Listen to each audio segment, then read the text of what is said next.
ಕಿಡಿ ಹೊತ್ತಿಸಿದ್ದು ನಮ್ಮ ರಘುವತಿ ಭಟ್ಸನ್ ಮತ್ತೆ ರಮೇಶ್ ನಾಯ್ಕ ಜೊತೆ ಆದ ನಂತರ ಈಗ ನಮ್ಮ ಸಂತ್ರಸ್ತರ ಕುರಿತು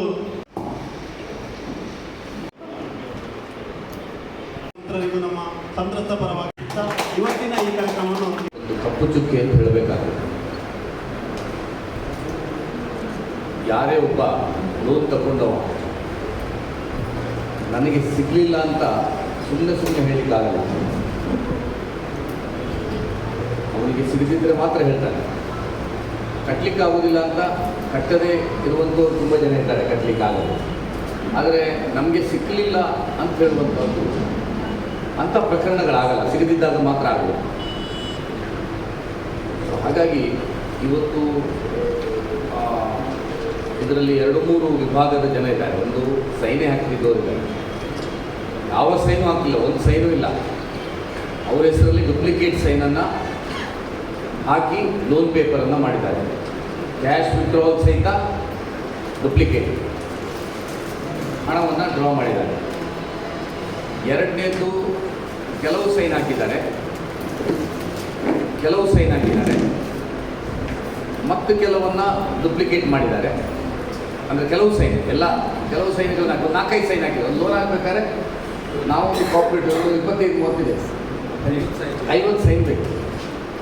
ಕನಿಷ್ಠ 25-30 ಹಿಡಿದು 4-5 ಸೈನ್ ಮಾತ್ರ ಹಾಕಿ ಅವರಿಗೆ ₹1 ಕೊಡ್ತಿದ್ದವರಿದ್ದಾರೆ.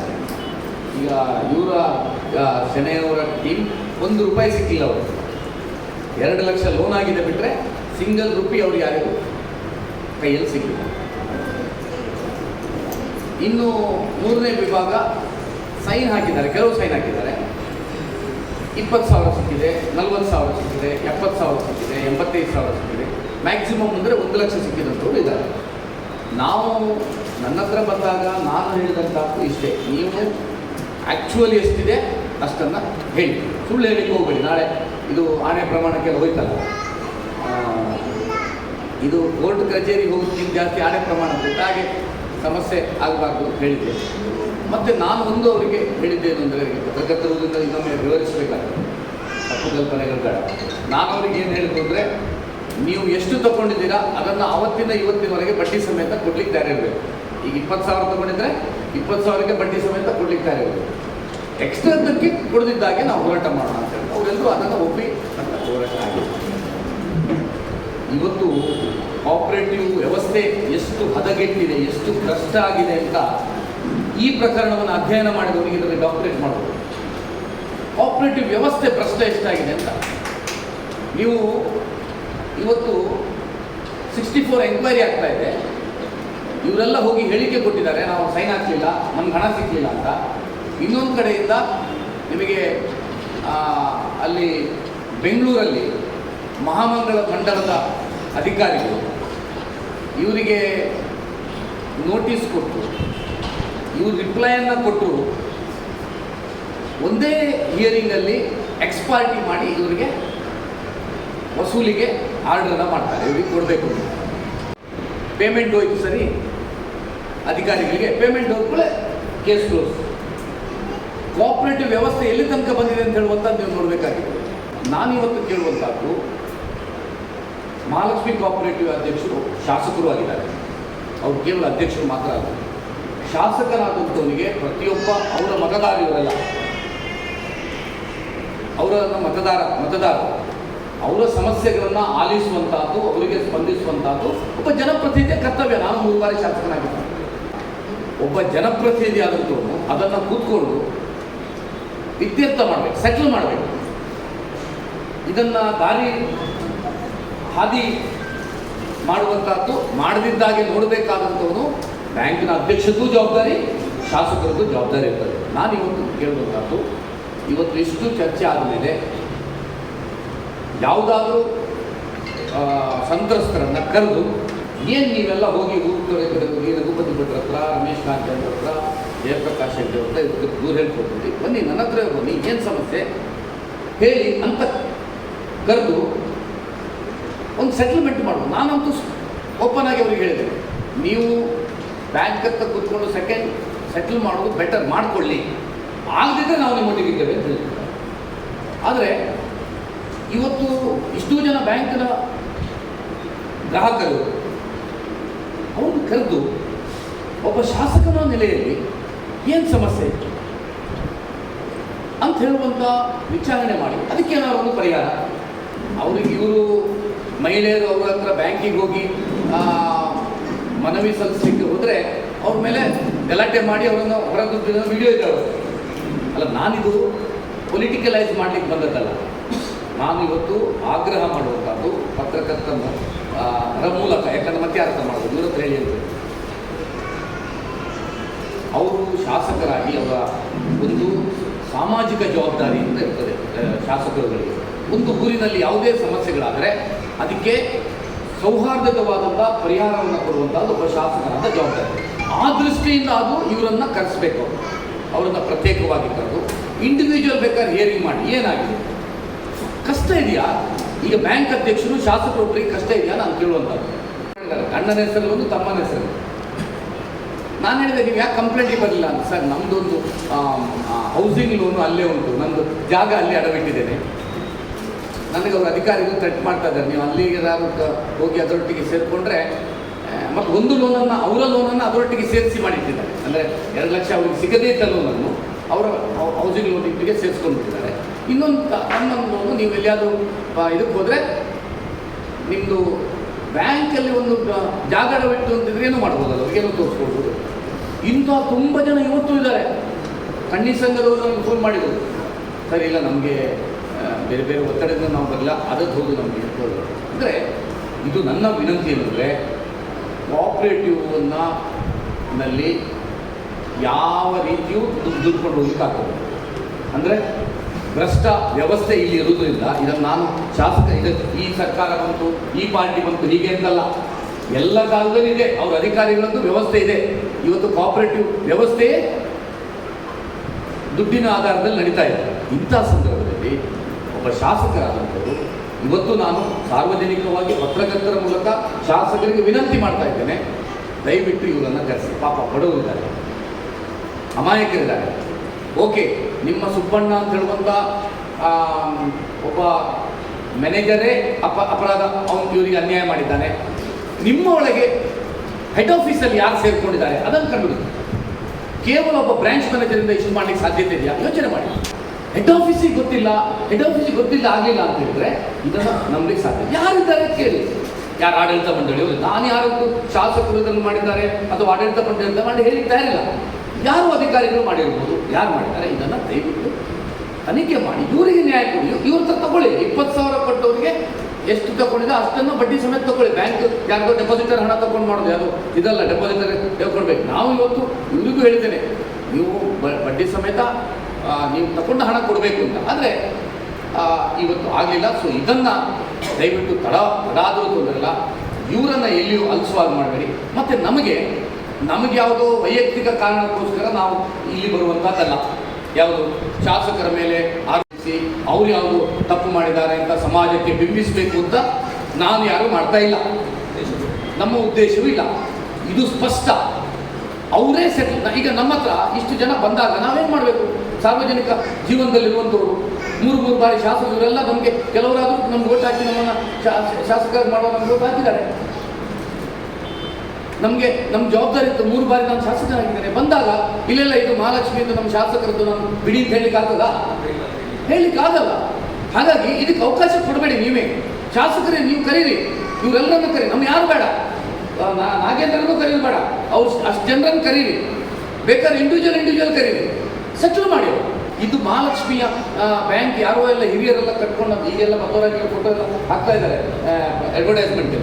ಮುಂಚೆ ಎಲ್ಲ ಇರಲಿಲ್ಲ ಅಂತ. ಆಗಲಿ ಅಂತ ಹಿರಿಯರೆಲ್ಲ ಮಾಡಿದಂಥ ಬ್ಯಾಂಕ್ನ ಬಗ್ಗೆ ಇದಾಗ್ಲಿಕ್ಕೆ ಬಿಡಬೇಡಿ. ಯಾವುದು ಅದರ ಬಗ್ಗೆ ಕೆಟ್ಟ ಅಭಿಪ್ರಾಯ ಬರ್ಲಿಕ್ಕೆ ಬಿಡಬೇಡಿ. ಸೆಟ್ಲ್ ಮಾಡಿ. 1-2 ಅದು 100,000 ಕೋಟಿ ವ್ಯವಹಾರ ಇರುವಂಥ ಬ್ಯಾಂಕಿಗೆ 1-2 ಕೋಟಿ ದೊಡ್ಡ ವಿಷಯ ಅಲ್ಲ. ಮನ್ನಾ ಮಾಡ್ಲಿಕ್ಕೆ ಆಗ್ತದೆ ನಾನು ಹೇಳೋದಿಲ್ಲ. ಸಸ್ಪೆನ್ಸ್ ಅಕೌಂಟ್ ಹಾಕಿ ಏನಾದರೂ ಮಾಡುವಂತೂ ಕೂತ್ಕೊಂಡು ಸೆಟ್ಲ್ ಮಾಡಿ. ಇಲ್ಲದಿದ್ದರೆ ಇದು ಖಂಡಿತವಾಗಿ ಇವರಿಗೆ ನೋಡಿ, ತೆಗೆದುಕೊಳ್ಳದೇ ಇದ್ದವ, ಸೈನೇ ಹಾಕದಿದ್ದವ ಕಟ್ಲಿಕ್ಕೆ ತಯಾರಿ ಇರ್ತಾನ. ಈಗ ತುಂಬ ಜನ ಇದರಲ್ಲಿ ಯಾಕೆ ಕಟ್ಟಿದ್ರು ಅಂದರೆ ಅವ್ರು ಯಾವುದೋ ಒಂದು ಪ್ರಾಪರ್ಟಿ ಅಟ್ಯಾಚ್ಮೆಂಟ್ ಇದೆ, ಯಾರೋ ಒಬ್ಬ ಮನೆ ಇದ್ದು. ಇವರೆಲ್ಲ ಧೈರ್ಯ ಯಾಕೆ ಅಂದರೆ ಇವ್ರ ಹತ್ರ ಯಾವ ಪ್ರಾಪರ್ಟಿ ಇಲ್ಲ, ಇವರೇನು ಅಟ್ಯಾಚ್ಮೆಂಟ್ ಮಾಡ್ತಾರೆ? ಈಗ ಇಲ್ಲಿ ಬಂದವರಿಗೆ ಹೋರಾಟಗಾರರು ಯಾರು ಕೇಳಿದ್ರೆ ಅವ್ರಿಗೆ ಯಾವುದೇ ಜಾಗ ಇಲ್ಲ, ಇನ್ನು ಅಟ್ಯಾಚ್ಮೆಂಟ್ ಮಾಡಿ ಏನು ಮಾಡಿ. ಮತ್ತು ಮಹಿಳೆಯರಿಗೆ ರಕ್ಷಣೆ ಇದೆ, ಅವ್ರದ್ದು ಹಾಗೆಲ್ಲ ಅಟ್ಯಾಚ್ಮೆಂಟ್ ಮಾಡ್ಲಿಕ್ಕೆ ಆಗಲ್ಲ ಮಹಿಳಾ ಕಾನೂನು ಪ್ರಕಾರ. ಇವ್ರ ಹತ್ರ ಯಾರಾದರೂ ಇಲ್ಲ, ಹಾಗಾಗಿ ಧೈರ್ಯದಲ್ಲಿ ಪಾಪ ಇಲ್ಲಿ ಬಂದು ಕೂತ್ಕೊಂಡಿದ್ದಾರೆ. ಆದರೆ ಇದು ಅಟ್ಯಾಚ್ಮೆಂಟು ಗಲಾಟೆ ಇದನ್ನು ಭಾಳ ಸುಲಭದಲ್ಲಿ ಶಾಸಕರಿಗೆ, ಮಹಾಲಕ್ಷ್ಮಿ ಕೋಆಪರೇಟಿವ್ ಅಧ್ಯಕ್ಷರಿಗೆ ಇದನ್ನು ಸೆಟಲ್ ಮಾಡೋದು. ಇರುವುದು 100-130 ಜನ ಅವ್ರನ್ನ ಕರೆದ್ರೆ ನಮಗೆ ಯಾಕೆ, ನಾವೇನಿರಲಿಲ್ಲ. ನಮ್ಮದು ಇವರು ಒಬ್ಬರು ಅನ್ಯಾಯಕ್ಕೊಳಗಾದವರು ನಮಗೆ ಸಹಾಯ ಮಾಡಿ ಅಂತ ಹೇಳಿದಾಗ, ನಾಳೆ ನೀವು ನಮ್ಮ ಬಗ್ಗೆ ಸೋಷಿಯಲ್ ಮೀಡಿಯಾದಲ್ಲಿ ಇನ್ನೊಂದು 10-100 ಸರ ಹಾಕಿ ಏನೇನು ಮಾತಾಡ್ತೀರಿ, ನಾವು ಅನ್ಯಾಯ ಎನ್ನುವರ ಪರವಾಗಿ ನಿಲ್ತೇವೆ. ಇದಕ್ಕೆಲ್ಲ ಹೆದರಿ ಓಡುವವರಲ್ಲ, ಇದಕ್ಕೆಲ್ಲ ಹೆದರಿ ಓಡುವವರಲ್ಲ. ಓಡುವವರಾದರೆ ರಾಜಕಾರಣಕ್ಕೆ ಬರುವುದಿಲ್ಲ ಇತ್ತು. ನಾನು ಎತ್ತಿದ ಮೇಲೆ ನಂದೊಂದು 1 ಕೋಟಿ ಸಾಲ ಇದೆ. ನನ್ನ ಬಡಗಿಡಿಯವರದ್ದೊಂದು ಜಾಗವನ್ನು ಅಡವಿಟ್ಟು 1 ಕೋಟಿ ಸಾಲ ಮಾಡಿದೆ. 2015ರಲ್ಲಿ ಸಾಲ ಮಾಡಿ ಬಿಡ್ತಾ ಬಂದು 90 ಲಕ್ಷ ಮಾಡಿದೆ. 2023ರಲ್ಲಿ ಮತ್ತೊಮ್ಮೆ ಯಾವುದೋ ಒಂದು ಸಮಸ್ಯೆ ಬಂದು ಅಧಿಕೃತವಾಗಿ ಲೋನ್ ಮಾಡಿದೆ. ಇಮಿಡಿಯೇಟ್ ನೋಟಿಸ್ ಕೊಟ್ಟು, ನೀವು ನಮ್ಮ ಬ್ಯಾಂಕಿನ ವಿರುದ್ಧ ಮಾಡಿದರೆ ಕೂಡಲೇ ಕಟ್ಟಬೇಕು. ನಾನು ವಾಪಸ್ ನೋಟಿಸ್ ಕೊಟ್ಟೆ, ನಿಮ್ದು ಅಗ್ರಿಮೆಂಟ್ ಇದೆ 7 ವರ್ಷಕ್ಕೆ, ತಿಂಗಳಿಗೆ ಇಷ್ಟಿಷ್ಟು ಕಟ್ಟಬೇಕು ಅಂತ ಇದೆ, ಅಷ್ಟು ಮಾತ್ರ ಮಾಡಬೇಕಾದ್ರು. ನೀವು ಇನ್ನು ಮೇಲೆ ನನಗೆ ನಂದು ಒಂದು ಕಂತು ಬಾಕಿ ಇಲ್ಲ, ಅದೊಂದು ಕರೆಕ್ಟ್ ಇತ್ತು. ನನಗೆ ನೋಟಿಸ್ ಕೊಟ್ಟು ನೀವು ವಾಪಸ್ ಕಟ್ಟಬೇಕು, ಯಾಕಂದರೆ ನಿಮ್ಮ ಇವ್ರ ಬಗ್ಗೆ ಮಾತಾಡಲಿಕ್ಕೋಸ್ಕರ ಬಾಯಿ ಮುಚ್ಚಿಸೋದು ನಾವು ಇರೋದಲ್ಲ. ಎರಡನೇದು ಪರಿವಾರ ಕೋಆಪರೇಟಿವ್ ಬಗ್ಗೆ ಬಂತು.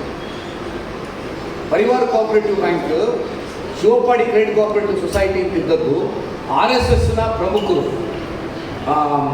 ತೇಜಸ್ವಿ ಶ್ರೀಪಾದರು ನನ್ನನ್ನು ಕೇಳಿಕೊಂಡು ಇದನ್ನು ಸರಿ ಮಾಡಿ ಅಂತ ಹೇಳಿ ನಾವು ಮಾಡಿದಂಥ ಸೊಸೈಟಿ. ಅದರಲ್ಲಿ 1 ರೂಪಾಯಿ ನನ್ನ ಡೆಪಾಸಿಟ್ ಇಲ್ಲ, 1 ರೂಪಾಯಿ ನನ್ನ ಲೋನು ಇಲ್ಲ, ಒಂದೇ ಒಂದು ಕಾಂಟ್ರಾಕ್ಟರ ಡೆಪಾಸಿಟ್ ಇಲ್ಲ.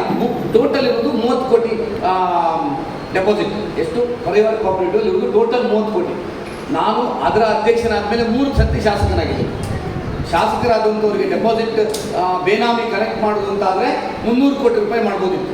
ಯಾರು ಕಾಂಟ್ರಾಕ್ಟರ್ಗಳಿಂದ ಅವರಿಂದ ವಿಶ್ವಾಸ 1 ರೂಪಾಯಿ ನಾವು ಯಾರಿಗೆ ಅವಶ್ಯಕತೆ ಇದೆ ಅದರಲ್ಲಿ ಮ್ಯಾಕ್ಸಿಮಮ್ ಶಿವಪಾಡಿಯಲ್ಲಿ ಯಾರಿತ್ತು ಅವ್ರದ್ದು ನಾವು ಮಾಡಿದಂಗೆ. ಅಂದರೆ ಅದನ್ನು ತನಿಖೆಗೆ ಹಾಕಿದ್ರು ನಮ್ಮ DR ಇವರಿಗೇನು ಇದು ಮಾಡಲ್ಲ. ನಮ್ಮ ಮಣಿಪಾಲ್ ಬ್ರ್ಯಾಂಚಿಗೆ ಭೇಟಿ ಏನೇನು ನಮ್ಮ ಈ ಸಿಕ್ಕಿದ ಇದನ್ನೆಲ್ಲ ಮಾಡಿ ಇಡೀ ಫೈಲ್ ಓಪನ್ ಮಾಡಿದರು. ಎಲ್ಲದರಲ್ಲಿಯೂ ಯಾವ ಡೆಪಾಸಿಟರ್ಸ್ ಇದ್ದು ಆಧಾರ್ ಕಾರ್ಡ್ ಮತ್ತು ಪಾನ್ ಕಾರ್ಡ್ ಲಿಂಕ್ ಆದ್ದನ್ನು ಇದೆಯಾ ಅಂತ ನೋಡಿದ್ರು. ಇಡೀ ಚೆಕ್ ನಮ್ಮ ಲೋನ್ ಪೇಪರ್ ದೇವರ ನಡೆಸಿ ಒಂದೇ ಒಂದು ಪೇಪರ್ ಸಿಗಲಿಲ್ಲ. ಎಲ್ಲವೂ ಅಧಿಕೃತವಾಗಿದೆ. ಯಾಕಂದರೆ ನಾವು ಡೆಪಾಸಿಟ್ ಕೊಟ್ಟದ್ದೆಲ್ಲ ಯಾರು ಅಧಿಕೃತವಾಗಿದ್ದಾರೆ ಅವ್ರಿಗೆ ಮಾತ್ರ. ಅಸೆಂಬ್ಲಿಯಲ್ಲಿ ರೇಸ್ ಮಾಡಿದ್ರು. ಅಸೆಂಬ್ಲಿಯಲ್ಲಿ ಪರಿವಾರ ಕೋಆಪರೇಟಿವ್ ಅಂದರೆ ಇದು ಇನ್ನೊಂದು ಯಾವುದು ಲಕ್ಷ್ಮೀನಾರಾಯಣರು ಕಮಲಾಕ್ಷಿ ಕೋಆಪರೇಟಿವ್ ಬ್ಯಾಂಕ್ ಮತ್ತು ನಮಗೇನು ಅಲ್ಲಿ DRಗೆ ಬರೆದಿದ್ದಾರೆ ಕಮಲಾಕ್ಷಿ ಕೋಆಪರೇಟಿವ್ ಬ್ಯಾಂಕಲ್ಲಿ ಪರಿವಾರ ಕೋಆಪರೇಟಿವ್ ಎಷ್ಟು ಡೆಪಾಸಿಟ್ ಇದೆ ನೋಡಿ ಅಂತ. ನಾವು 1 ರೂಪಾಯಿ ಡೆಪಾಸಿಟ್ ಇರಲಿಲ್ಲ. ಅವ್ರು ನಮಗೆ ನನ್ನ ಹತ್ರ ಬಂದು 100 ಸರ್ತಿ ಬಂದಿದ್ದರು, ನಿಮ್ಮ ಕೋಆಪರೇಟಿವ್ ಸೊಸೈಟಿ ಕೊಡಿ.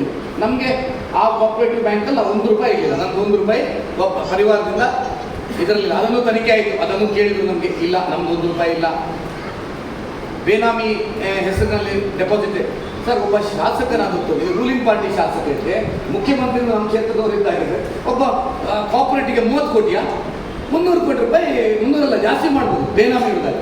ಒಂದೇ ಒಂದಿಲ್ಲ, ಎಲ್ಲ ತನಿಖೆ ಆಯಿತು, ಕ್ಲಿಯರ್ ರಿಪೋರ್ಟನ್ನು ಕೊಟ್ಟಿದ್ದಾರೆ. ಅಂದರೆ ನಾವು ಮಹಾಲಕ್ಷ್ಮಿಯಲ್ಲಿ ನಾನಾಗಿ ಹೋದದ್ದಲ್ಲ, ಅವರಾಗಿ ಆಗ ನಾಗೇಂದ್ರೂ ಪಾಪ ಬರಲಿಲ್ಲ. ನಮ್ಮ ಕೆಲವರು ನನ್ನ ಆತ್ಮೀಯರು ನಮ್ಮೊಟ್ಟಿಗೆ ಏನೋ ಸಂಬಂಧ ಇಟ್ಕೊಂಡಂಥವರು ಸಮಸ್ಯೆಗಳು ಹೇಳ್ಕೊಂಡು ಬಂದಾಗ ನನ್ನ ಸಮಸ್ಯೆ ಗೊತ್ತಾಯಿತು, ನಾವು ಅದನ್ನು ನಾನು ಮಾಡಿದ್ದೇವೆ. ಸೊ ಹಾಗಾಗಿ ಅದೆಲ್ಲ ಏನು ಮಾಡಬೇಕಾ ನೀವು ಮಾಡಿ, ನಾವು ಫೇಸ್ ಮಾಡಿ ಇದ್ದೇವೆ. ಒಂದು ಭಾಳ ಸ್ಪಷ್ಟ, ನೀವು ಇವರನ್ನು ಕರೆದು ಸೆಟಲ್ ಮಾಡುವಂಥದ್ದು ಇದು ಉತ್ತಮ. ನಾನೊಬ್ಬ ನಿಮ್ಮ ಪಕ್ಷದಲ್ಲಿ ಭಾಳ ಹಿರಿಯನಾಗಿಯೂ ಕೆಲಸ ಮಾಡಿದಂಥವ್ರು, ನಿಮಗೂ ಹಿಂದೆ ಒಂದು ಕಾಲದಲ್ಲಿ ಮಾರ್ಗದರ್ಶನ ಮಾಡಿದಂಥವ್ರು, 3 ಬಾರಿ ಶಾಸಕನಾದ್ರು. ನನ್ನ ಒಂದು ಅನುಭವದ ಆಧಾರದಲ್ಲಿ ಇವರನ್ನು ಇಂಡಿವಿಜುವಲ ನೀವೇ ಅಧ್ಯಕ್ಷರೇ ಶಾಸಕರ ನೆಲೆಯಲ್ಲಿ ಕರೆದು ಇವರನ್ನು ಸೆಟಲ್ ಮಾಡಿ. ಇಲ್ಲದಿದ್ದರೆ ಅದು ಮುಂದೆ ಬೀದಿ ರಂಪ ಆಗಿ ಆಗ್ತದೆ. ನಾವಂತೂ ಅವ್ರ ಜೊತೆ ಕೊನೆಯವರೆಗೂ ಅವ್ರ ಜೊತೆ ಗಟ್ಟಿಯಾಗಿ ನಿಲ್ಲುವಂಥದ್ದು. ಎಷ್ಟು ಜಪ್ತಿ ಮಾಡಲಿಕ್ಕೆ ಸಾಧ್ಯ ಆಗ್ತದೆ 64 ಎಂಕ್ವೈರಿ ಇರುವಾಗ ಅದನ್ನು ನೋಡೋಣ. ಹೋರಾಟ ಇದೆ, ನಮ್ಮ ಜಿಲ್ಲೆ ಇದೆ. ಆದರೆ ಇದಕ್ಕೆ ಅವಕಾಶ ಕೊಡಬೇಡಿ. ನಾನು ಕೈ ಜೋಡಿಸಿ ಮಹಾಲಕ್ಷ್ಮಿ ಕೋಆಪರೇಟಿವ್ ಬಗ್ಗೆ ತುಂಬ ಅಡ್ವರ್ಟೈಸ್ಮೆಂಟ್ ಮಾಡಿ ಸಪೋರ್ಟ್ ಮಾಡಿದಂಥ ಎಲ್ಲ ಸಂಘಟನೆಯವರಿಗೆ, ಸಂಘ ಮೀನುಗಾರ ಅವರಿಗೂ ವಿನಂತಿ ಮಾಡ್ತೇನೆ, ದಯವಿಟ್ಟು ನೀವು ಕರ್ದಾರ ಸೆಟ್ಲ್ ಮಾಡಿ, ಯಾರಾದರೂ ಸೆಟ್ಲ್ ಮಾಡಿ. ಬಡವರಿಗೆ ಯಾರು ಮಾಡ್ತಿದ್ದಾರೆ? ನೀವು ಏನು ಬೇಕಾದ್ರೂ ಮಾಡಿ ಅಂತ ಬಿಟ್ಟು ಬಿಡ್ಲಿಕ್ಕೆ ಆಗ್ತದೆ ಈ ಸಮಾಜದಲ್ಲಿ? ಅವ್ರು ತಗೊಂಡದನ್ನು 100 ಬಡ್ಡಿ ಸಮೇತ ಕೊಡ್ಬೇಕು, ಅದಕ್ಕೆ ಯಾರು ನಾವಿಲ್ಲ. ಅವ್ರು ತಗೊಳ್ಳದೇ ಇದ್ದದನ್ನು ಬ್ಯಾಂಕ್ ಭರಿಸಬೇಕು. ಇದು ನಮ್ಮ ಸ್ಪಷ್ಟವಾದಂಥ ನಿಲುವು. ಎರಡನೇದು, ಇವತ್ತು ಕೋಆಪರೇಟಿವ್ ಅಧಿಕಾರಿ 64 ಎಂಕ್ವೈರಿ ಆಗಿದೆ. 64 ಎಂಕ್ವೈರಿ ಅದನ್ನು ಮುಚ್ಚಿ ಹಾಕುವಂಥ ಹುನ್ನಾರ ಇದೆ ಅಂತ ಹೇಳುವಂಥದ್ದು ಇವತ್ತು ಇವರೆಲ್ಲರಿಗೆ ಸಂಶಯ. ನಾನು DRಗೆ ಮಾತಾಡಿದ್ದೇನೆ, ಮೇಲೆ ಅಧಿಕಾರಿಗಳಿಗೆ ಇಲ್ಲ ಸರ್ 100ಕ್ಕೆ 100 ನಾವು ಅಂತ ಮಾಡಿ ಬಿಡಲ್ಲ. ಇನ್ನೊಂದು ನನಗೆ DRಗೂ ನಾನು ಎಂಕ್ವೈರಿ ಮಾಡ್ತೇವೆ, ಪ್ರತಿಯೊಬ್ಬರಿಗೂ ಮಾಡ್ತೇವೆ, ಏನೋ ಎಲ್ಲ ಸಮಜಾಯಿಸಿಕೆ ಕೊಟ್ಟು. ನಾನು ಹೇಳುವಂಥದ್ದು ಇದಕ್ಕೇನು ಕಷ್ಟ ಇಲ್ಲ. ಏನು ಕಷ್ಟ ಇದೆ? 31 ಜನ ನಾವು ಸಪ್ರೇಟ್ ಮಾಡಿ ಕೊಡಿಸಿದ್ದೇವೆ. ನಾನೇ ಅವ್ರ ಹತ್ರ ಮಾತಾಡಿ ಸಪ್ರೇಟ್ ಮಾಡಿಸಿಕೊಟ್ಟಿದ್ದೇವೆ. 31 ಜನ ಸೈನೇ ಹಾಕ್ತಿದ್ದು, ಒಂದು ಸೈನ್ ಹಾಕಿಲ್ಲ, ಅದೊಂದು ಸಪ್ರೇಟ್ ಫೈಲ್ ಇದೆ. 13 ಜನ ದುಡ್ಡೇ ಸಿಕ್ತಿದ್ದವರು, ಕೆಲವು ಸೈನ್ ಹಾಕಿದ್ರು, ಎಲ್ಲ ಸೈನ್ ಹಾಕಲಿಲ್ಲ, ಅದಿದೆ. ನೀವು ಫಸ್ಟ್ 31 ಜನರದ್ದು ಸೈನ್ ತಗೊಳ್ಳಿ, 3 ಸೈನ್ ಮಾದರಿ ತಗೊಳ್ಳಿ, ಲೋನ್ ಪೇಪರ್ ತರಿಸಿ ಆ ಸೈನನ್ನು ಫೊರೆನ್ಸಿಕ್ಗೆ ಕಳಿಸಿ. ನಾನು ನಿಮಗೆ ಅವ್ರಿಗೆ ಹೇಳಿದ್ದೇನೆ, ಮಾಡ್ತೇನೆ ಅಂತ ಹೇಳಿದ್ದಾರೆ ತನಿಖಾಧಿಕಾರಿಗಳು. ಫೊರೆನ್ಸಿಕ್ಕಿಗೆ ಕಳಿಸದೆ ಈ ಕೇಸನ್ನು ಎಲ್ಲಾದರೂ ಕ್ಲೋಸ್ ಮಾಡಿದರೆ 100ಕ್ಕೆ 100 ಇದನ್ನು ನಾವು ಬಿಡುವಂಥ ಪ್ರಶ್ನೆ ಇಲ್ಲ. ಫೊರೆನ್ಸಿಕ್ಕಿಗೆ ಕಳಿಸಿ, ಸೈನ್ ಟ್ಯಾಲಿ ಇವ್ರದ್ದೇ ಅಂತ ಆದರೆ ಇವ್ರ ಗ್ರಾಚಾರ, ಇವರಿದ್ದಾರೆ ಅವರಿದ್ದಾರೆ, ನಾವೇನು ಮಾಡಲ್ಲ. ಅವ್ರು ಇದನ್ನ ಹೇಳಿದ್ದೇವೆ, ಸೈನ್ ನೀವೇ ಹಾಕಿದ್ದು ಅಂತಾದರೆ ನೀವು ಸೈನ್ ಹಾಕಿದ್ದೀರಿ, ನೀವು ಮಾಡಿ ಅಂತ ಹೇಳ್ತಾರೆ. ಇನ್ನು ಕೆಲವು ಸೈನ್ಗಳು, ಎಲ್ಲವೂ ಸೈನಲ್ಲಿ ಡೂಪ್ಲಿಕೇಟ್, ಕೆಲವು ಇವ್ರ ಹತ್ರ ತಗೊಂಡಿದ್ದಾರೆ, ಉಳಿದವ್ರ ಹತ್ರ. ಅದಕ್ಕೆ ಅವ್ರು ಎಷ್ಟು ತಗೊಂಡಿದ್ದಾರೆ ಅಂತ ಹೇಳುವಂಥ ಬಗ್ಗೆ ಸಾಬೀತಾಗಬೇಕು. ಸೊ ಹಾಗಾಗಿ 64 ಎಂಕ್ವೈರಿ ಇಷ್ಟು ಡಿಲೇ ಮಾಡಬಾರ್ದು. ಅಲ್ಲಿ 2 ತಿಂಗಳಲ್ಲಿ ನಿಂತಿದೆ. ಸೊ 64 ಎಂಕ್ವೈರಿ ಆಗುವವರೆಗೆ DR is the head of the cooperative ನಮ್ಮ ಜಿಲ್ಲೆಗೆ. ಅವರು ಮಹಾಲಕ್ಷ್ಮಿ ಕೋಆಪರೇಟಿವ್ಗೆ ಡೈರೆಕ್ಷನ್ ಕೊಟ್ಟು ಯಾವುದೇ ವಸೂಲಾತಿಗೆ ಅಥವಾ ಇದನ್ನು ಎಂಕ್ವೈರಿ ಆಗುವವರೆಗೆ ತಡೆ ಹಿಡಿಬೇಕು. ಮನೆ ಬರೋದು, ವಸೂಲಾತಿಗೆ ಮಾಡೋದು, ಟಾರ್ಚರ್ ಕೊಡುವಂಥದ್ದನ್ನು ನಿಲ್ಲಿಸಬೇಕು. ಯಾಕಂದರೆ ಎಂಕ್ವೈರಿ ಆಗ್ತದೆ. ಎಂಕ್ವೈರಿ ಆಗಿ ಒಮ್ಮೆ ಇವರು ಕಟ್ಟಬೇಕು ಅಂತ ಆಯಿತು ಅಂತಾದರೆ ಮತ್ತೆ ಅವ್ರದ್ದು ಕಾನೂನು ಪ್ರಕಾರ ಮಾಡಿ. ಆದರೆ ಒಂದನೇದು 64 ಎಂಕ್ವೈರಿನ ತ್ವರಿತವಾಗಿ ಮಾಡಬೇಕು. ಫೊರೆನ್ಸಿಕ್ಕಿಗೆ ಸೈನ್ನ ಇದನ್ನು ಫೊರೆನ್ಸಿಕ್ಕಿಗೆ ಕಳಿಸ್ಬೇಕು. ಮತ್ತು ಇವರ ಇಂಡಿವಿಜುವಲ್ ಹೇಳಿಕೆ ಎಷ್ಟೆಷ್ಟು ಸಿಕ್ಕಿದೆ ಅಂತ ಹೇಳುವಂಥದ್ದನ್ನು ನೋಡಬೇಕು. ಏನು ಅಂದರೆ ಇದರಲ್ಲಿ ಟೋಟಲ್ ಆದಂಥ ವ್ಯವಹಾರಗಳಾಗಿದೆ ಅಂತ ಹೇಳುವಂಥದ್ದು ಪ್ರತಿಯೊಬ್ಬರಿಗೆ ಗೊತ್ತಿದೆ. ಬ್ಯಾಂಕ್ ಡೈರೆಕ್ಟ್ರಿಗೆ ಗೊತ್ತಿದೆ, ಬ್ಯಾಂಕ್ನವ್ರಿಗೆ ಗೊತ್ತಿದೆ, ಎಲ್ರಿಗೂ ಅವರೇ ಕುತ್ಕೊಂಡು ಸಭೆಗಳನ್ನು ಮಾಡಿದ್ದಾರೆ. ಆದರೆ ಇದಕ್ಕೆ ಸೊಲ್ಯೂಷನನ್ನು ಯಾರಾದರೂ ಹುಡುಕಲೇಬೇಕಿದೆ. ಬ್ಯಾಂಕ್ನವರೇ ಹುಡುಕಿದರೆ ಬ್ಯಾಂಕಿನದ್ದು ಗೌರವ ಉಳಿತದೆ, ಅಷ್ಟು ಸಮಯದಿಂದ ಕಾಪಾಡ್ಕೊಂಡು ಬಂದದಕ್ಕೆ ಗೌರವ ಆಗ್ತದೆ, ಮತ್ತು ಬ್ಯಾಂಕಿನ ಒಂದು ಪ್ರಾಮಾಣಿಕತೆ ಉಳಿತದೆ. ನೀವೆಲ್ಲಾದರೂ 64 ಎಂಕ್ವೈರಿ, ಮತ್ತೆ ಯಾರು ಹೆದರಬೇಡಿ. 64 ಎಂಕ್ವೈರಿಯಿಂದ ಅವರೇನಾದರೂ ತದ್ವಿರುದ್ಧವಾದಂಥ ಸ್ಟೇಟ್ಮೆಂಟ್ ಕೊಟ್ಟರೆ ರಿಟ್ ಫೈಲಿಗೆ ಅವಕಾಶ ಇದೆ. ಈಗ ನಿಮಗೀಗ ಕೋಆಪರೇಟಿವ್ ಆ್ಯಕ್ಟ್ ನೋಡಿ, ಕೋಆಪರೇಟಿವಲ್ಲಿ ನೀವು ಇದಾಯ್ತಲ್ಲ, ಯಾವುದು ಮಹಾಮಂಡಲದಿಂದ ನಿಮಗೆ ಆರ್ಡರ್ ಆಯ್ತಲ್ಲ, ಅದಕ್ಕೆ ನಿಮಗೆ ಕೋರ್ಟಿಗೆ ಹೋಗ್ಲಿಕ್ಕೆ ಅವಕಾಶ ಇಲ್ಲ. ಅದಕ್ಕೆ ಹೋಗಬೇಕಾದ್ರೆ ನಿಮಗೆ 25% ಆಫ್ ದ ವ್ಯಾಲ್ಯೂ, ನಿಮಗೆ 3 ಲಕ್ಷಕ್ಕೆ ಡಿಗ್ರಿ ಆಗಿದ್ದರೆ 25% ನೀವು ಕಟ್ಟಿ ಹೋಗಿ, 3 ಲಕ್ಷಕ್ಕೆ 25% ಅಂದರೆ 75,000, ಅದು ಕಟ್ಟಿಯೇ ನೀವು ಕೋರ್ಟಿಗೆ ಹೋಗಿ. ಆದರೆ 64 ಎಂಕ್ವೈರಿಯಲ್ಲಿ ಯಾವುದು ಮಿಸ್ಟೇಕ್ ಆದರೆ ನೀವು ಡೈರೆಕ್ಟ್ ಹೈಕೋರ್ಟಿಗೆ ರಿಟ್ಟಿಗೆ ಹೋಗುವಂಥ ಅವಕಾಶ ಇದೆ. ಆ ಸಂದರ್ಭದಲ್ಲಿ ನಿಮ್ಮ ಜೊತೆ ನಾವು ಗಟ್ಟಿಯಾಗಿ ನಿಮ್ಗೆ ಹೈಕೋರ್ಟಿಗೆ ಹೋಗ್ಲಿಕ್ಕೂ ನಾವು ನಿಮ್ಮ ಜೊತೆ ನಿಂತೇವೆ. ಯಾರು ಯೋಚನೆ ಮಾಡಬೇಕಾಗುತ್ತೆ. ಹೈಕೋರ್ಟಿಗೆ ಅವಕಾಶ ಇದೆ. 64 ಎಂಕ್ವೈರಿ ಆಗೋದ್ರಿಂದ ಇದನ್ನು ಅಲ್ಲಿಯೇ ಮುಚ್ಚಿ ಹಾಕ್ಲಿಕ್ಕಾಗಲ್ಲ. ಹೈಕೋರ್ಟಲ್ಲಿ ಇದೆ. ಹೈಕೋರ್ಟಲ್ಲಿ ಅದು ಇದಕ್ಕೆ ನ್ಯಾಯ ಸಿಕ್ಕದೆ. ಯಾರು ನೀವು ಯೋಚನೆ ಮಾಡಬೇಕಾಗಿಲ್ಲ. ಅದು ಯಾರು ಸೈನ್ ಹಾಕಲಿಲ್ಲ, ಅವ್ರದಂತೂ ಗಟ್ಟಿಯಾದಂಥ ಒಂದು ಇದಿದೆ. ನಾನು ಹೈಕೋರ್ಟಿಗೆ ಕಳಿಸೋದಿಲ್ವ, ಫೈಲ್ ಕಳಿಸಲ್ವಾ? ಸೊ ಹಾಗಾಗಿ ನೀವು ಯಾರು ಭಯಪಡಬೇಕಾದಂಥ ಅವಶ್ಯಕತೆ ಇಲ್ಲ.